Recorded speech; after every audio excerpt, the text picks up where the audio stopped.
I got to be honest, it was much simpler time. I don't know if I'd have been able to handle all that the players have to handle today. I mean, we truly were college, like dumb college kids playing basketball. Welcome to another week, another show of Hawkeye with me, Dave O'Hara. Very excited this week to bring you Kyle Galloway, former Iowa Hawkeye basketball star. Kyle will join us momentarily here. Again, want to thank the previous guests, Rick Heller and Hellerball. Exciting times coming up in the Big Ten tourney for them this postseason for Rick Heller and Iowa baseball. Of course, thanks again to former Hawkeye basketball playing great Adam Haluska last week. Well, this week we've got Kyle Galloway joining us for two segments. Can't wait, and then we'll close the show out with Craig and Stacy Schroeder of the Fight with Flash Foundation. So, Kyle, first and foremost, thanks for joining us. Thanks for taking the time. It's great to see you. And how's everything going with you, my friend? Yeah, it's going well, and thanks for having me on. It's so fun. It's one of my favorite things to do. Talk basketball. I mean, this doesn't get any better than this. Absolutely. Kyle, congratulations to you as well. You went in with our buddy Ryan Lurisman, who we've had on in the past. You went into this year's class of the Iowa High School Athletic Association Boys Basketball Hall of Fame. Congratulations. And now Ryan told me you guys, friend McCaffrey said you guys got to start signing HOF behind your name every time. You doing that? Well, I'm not quite doing that, but I do make my daughters have to call me Hall of Famer now. So it's kind of nice, little perks that come with that. It was a lot of fun. It was really fun to go in with Ryan. Got caught up on some good times. So it was great. Got to see my old high school coach, Jim Heinrich, was there. So it was a wonderful. Right now, you, besides being the CFO at Barker Companies in Iowa City area, let you talk a little bit about your wife and daughters, your family, but also you're the CFO there, but as well as the assistant girls basketball coach at Iowa City High. You got some daughters playing ball. So let's you and I talk a little bit about your family, please, if you don't mind, Kyle. Absolutely, yeah. So my wife Sarah, so we went to high school together. We're both class of '97 at Sioux City West High School. So got married right after college, and so I have three. We have three daughters here in Iowa City. I got a senior, Ellie. So she's a swimmer, and she's graduating here and going to Purdue next year to study engineering, which I'm fine with. I said you can go anywhere you want except Illinois. You cannot go to the University of Illinois. That's a little residual from the playing days, but that's just unacceptable. So I got her. I got my sophomore is Hattie. So Hattie Galloway, so she plays basketball and volleyball. And then eighth grader, Meggie, and she's into rowing. So I just last weekend was in Cincinnati for a rowing regatta for 3 days. And back from that is quite a sport. I'm learning about that one. What's it like to be a returning player? Cooper Koch is a little different situation than you because he's about the only returner. You had a group that after Tom Davis left and Steve Alford came in, you were one of the returners. What did you go through? What did the team go through? What was that like back in your day, Kyle, please? It was really interesting, and it was pretty challenging. I got to see the business side of sports, right? Coming out of high school, I don't really kind of know that piece of it. And ultimately, I had a wonderful experience under both Tom and Steve, but they're very different. Very different styles, very different personalities, and it was a bit challenging. You've got kind of your roles and a very unique style of play under Tom that we were all kind of recruited to, and then you move to a completely different different style. It was still fast paced, but very different, and it took some getting used to for sure.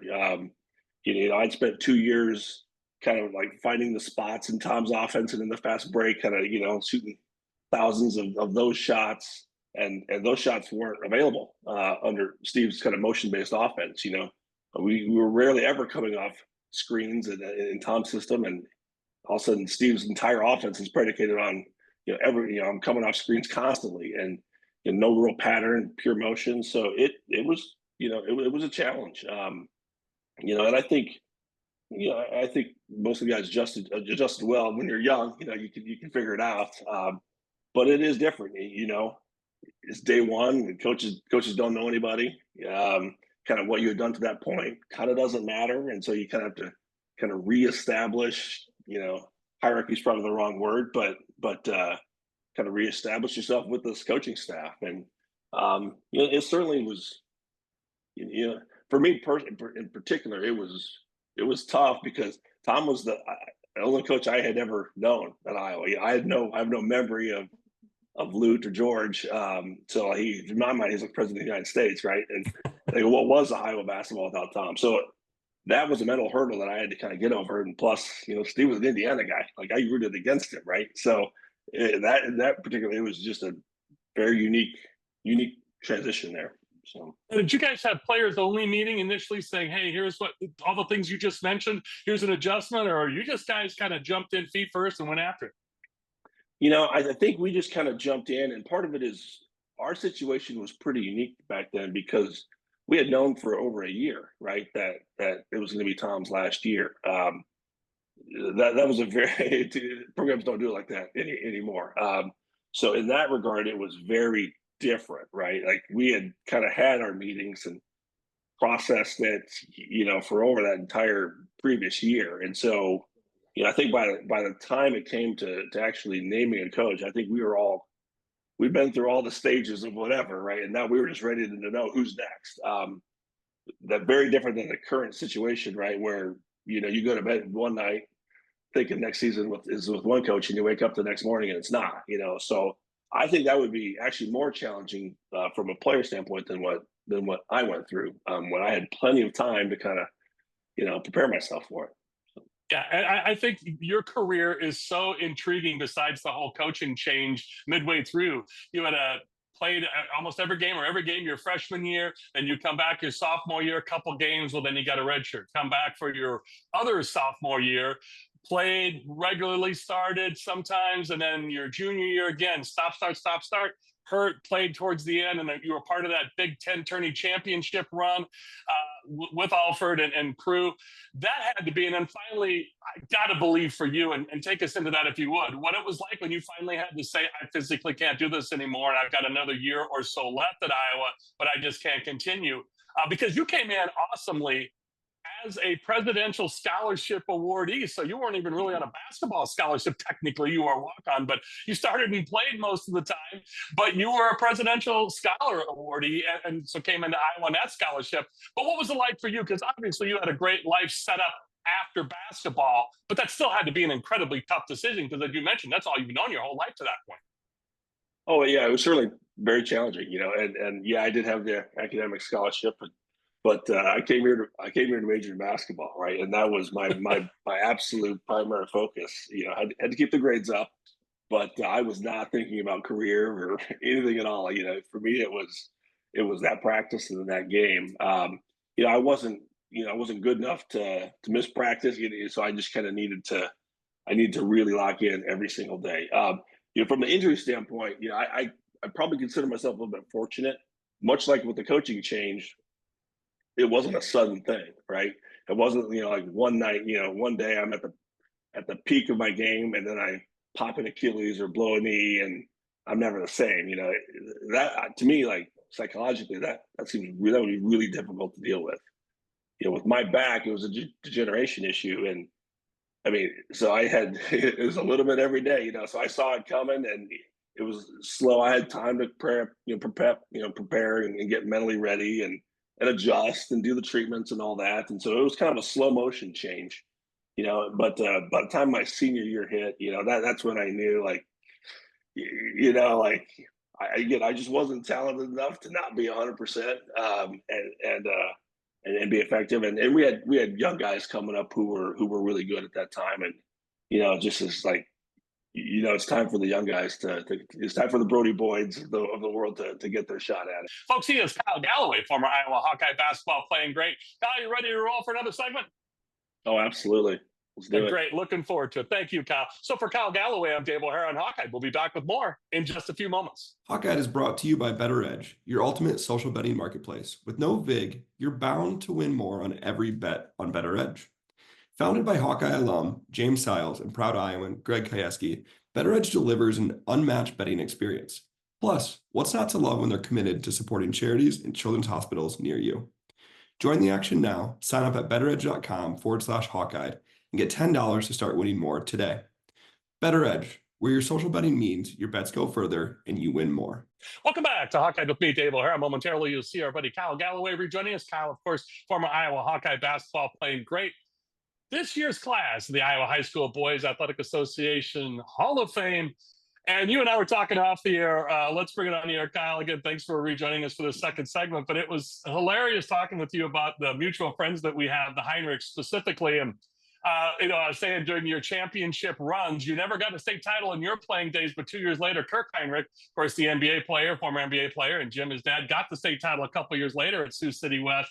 But you were telling me about your senior year, your future Hawkeye teammate Dean Oliver beat you in the state championship, and you had 37 each, or it was a heck of a championship game. But can you imagine? Let's bring this on the air from our off the air conversation. What you guys would have gone through now, 28 years, 25, 30 years later, NIL, from the stars you guys were and the options you had, offers coming out of high school, going into college. Do you ever think about what might have been? And of course, the open transfers, the way it goes, it's just an amazing thing to me, see how the world has changed, Kyle. And not just in the last 25, 30 years since your time, but just in the last 5 years since it all became legal, the NIL stuff. Oh yeah, I think about it a lot, and kind of talk with people, my bosses on the Iowa Board of Regents, so he kind of has to like understand some of the stuff. Buddies who played. My daughter is a high school athlete who will be recruited here pretty soon. It's fascinating. I'm a business guy, so I kind of like thinking it through, and it's just one of these just huge paradigm shifts. I like to think that like my experience that I went through in the 90s, early aughts, like was relevant until about 4 years ago, and now like my career feels like kind of like the old like black and white films with the guys who couldn't dunk and freshmen were ineligible. Like it's that different than it is now. It's kind of hard to fathom, and I think so. What would be different? That the question is, I don't know. None of us had any money. None of us could leave. Like if you transferred, you had to leave. You're out for a year, and just to not play basketball for a year. I mean, there were so few transfers back in my day. Couldn't transfer in your conference. Boy, what it would have been like. It's really, really hard to kind of think that through. I just don't even know. Back in the day, like there was very little televised basketball actually relative to this. You had the local, Mac McCausland, those broadcasts, and the big games were like the big Monday on ESPN at either 6 or 8, and then the occasional like CBS game on Saturday. There just wasn't enough media slots for NIL to have even really been a thing. There's no social media, so how did people even get a hold of you? So, I mean, it's like a bizarro comparison. I got to be honest, it was much simpler time. I don't know if I would be able to handle all that the players have to handle today. I mean, we truly were college, like dumb college kids playing basketball. We goofing around. You could goof around. You could do some silly, stupid things, and no one would know. Or somehow coach would find out, but it wouldn't hit. And in today's world, I mean, you can't get away with anything. I mean, these are professional players, and they kind of have been for a while with the advent of social media. They just have so much more pressures on and eyeballs on them than we ever had. They all just feel so like old relative to how we were back in the day. So I don't know. I mean, I'm glad I played in the era that I did, because I think it would have been completely different. I think my experience would have been not at all like what it was. Guys are getting recruited in the season now, and so like, I mean, would I have passed as much? Yeah. I don't know. I might have shot every time. I mean, all these things that kind of factor in that we just weren't thinking about. There were so few impediments to being a team player, and now, I mean, like rational business analysis says like, I ought to get mine. And these are life-changing dollars. And so can you begrudge a kid? So I think today, like if you see a team that plays coherent 5-man, team basketball, like, I mean, you really got to tip your hat to them, because that was hard to do in any era.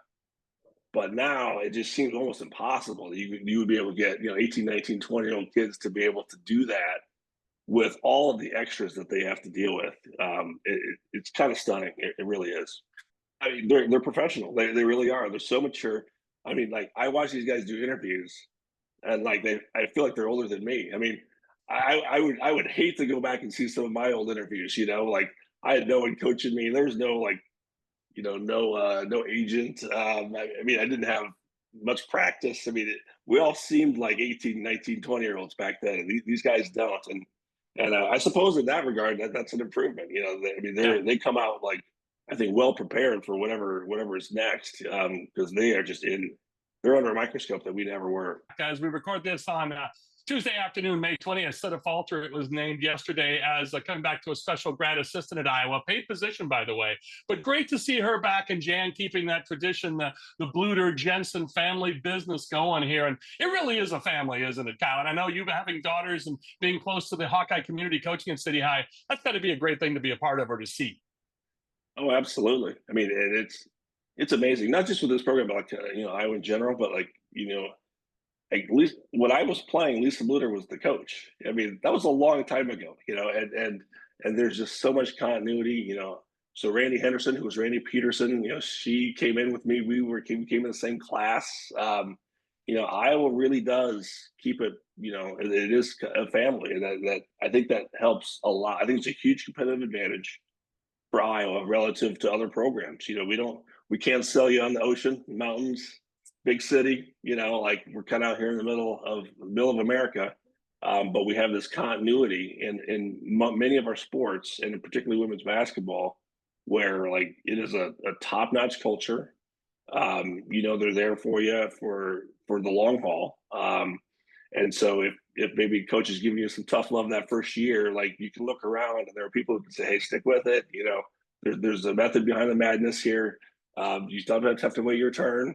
But ultimately everybody comes out of here better than better for it. So it's been great to see, and obviously super entertaining. I mean, the style of play is so fun to watch. Kyle, it has been great talking with you. We're going to do this again when we come back. We're going to be going into summer repeats, re-airs, and in a couple months we'll come back talking some football. When we get back to basketball, though, Kyle Galloway, I can't wait to have you back on and talk. We've got a lot more stories to discuss. Congratulations again on the Hall of Fame, and thanks for joining us, Kyle. Yeah, thanks, Dave. This is a lot of fun. Like I said, I'm always up for talking basketball, so shoot me a text and we'll do it again.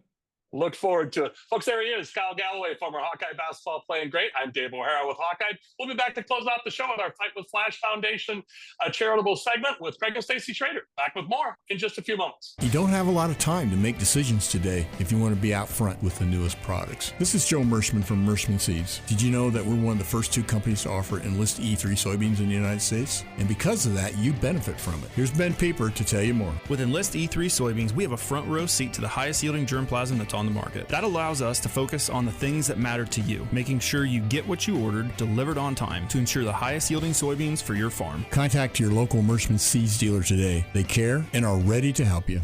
Welcome back to Hawkeye with me, Dave O'Hara. Momentarily, you'll see our good friends Craig and Stacy Schroeder, Fight with Flash Foundation.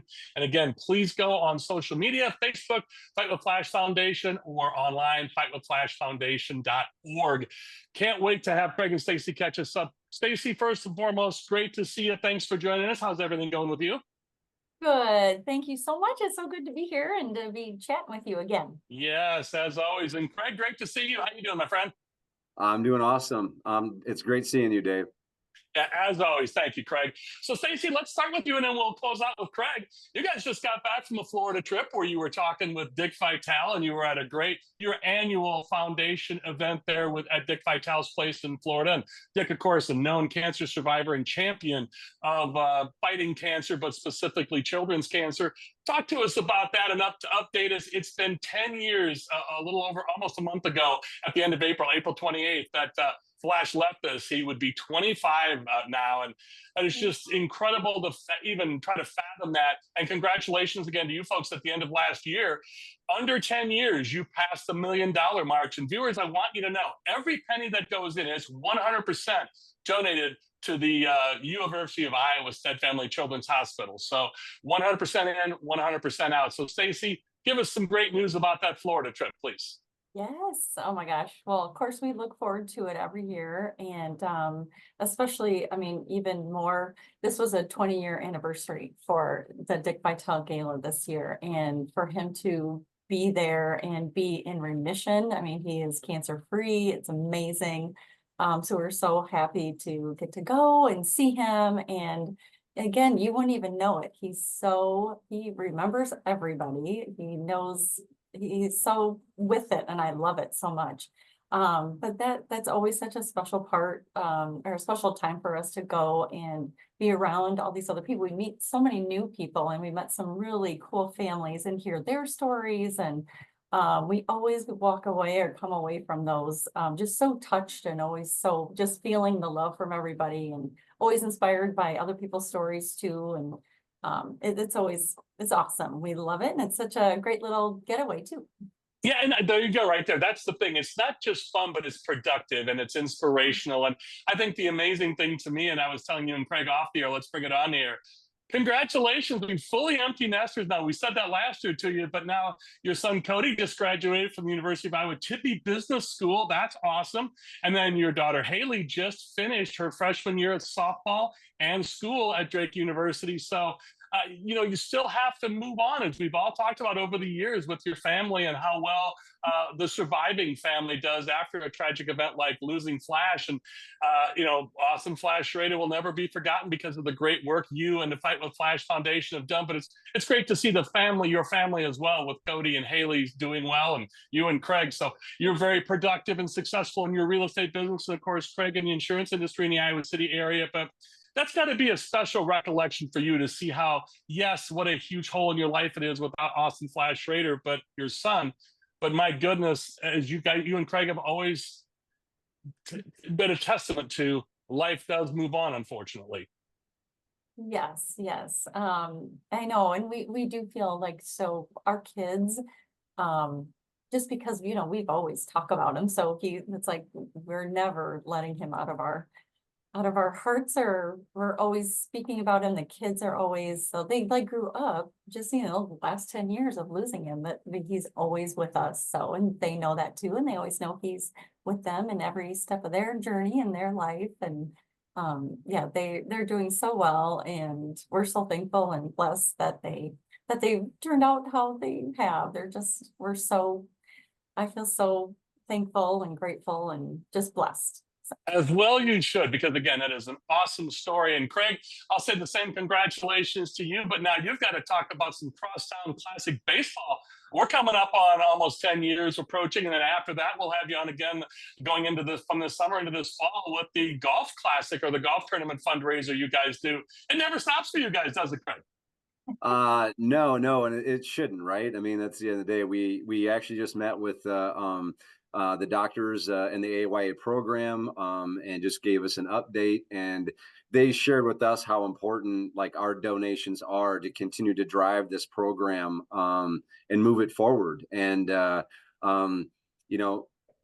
they would love to get some other funding, but the hospital only has so much money, and only so much money that is to non-revenue generating positions. And so it's very, very crucial for us to support the program and that, but it's also so crucial for the program to have our donations, because 50% of it goes towards trials and testing of certain things. And so they need that to be able to attract other doctors and try to attract some other studies that they can actually collaborate in the Big Ten and other hospitals. I'm left with this, Craig, as we close out. When Austin looked at you, and when you and Stacy said, this is really sad and unfair that this is happening to you. And he said, no, I know, but not for me, but for the other kids. And his dying wish was for you and Stacy to do this and keep this great foundation, Fight with Flash, going. That still shakes me to the core, that a young man, 15 years old, had that kind of perspective, Craig. Unbelievable. It's I can only imagine if it were you and I to get that news, right, as an adult. And I can only hope that I would handle it like he would. But not only just handling it, his total concern and focus was not even on himself. It was on other people, and how unfair that those other kids would have to go through this. And that is just Austin to the core. He was always worried about other people.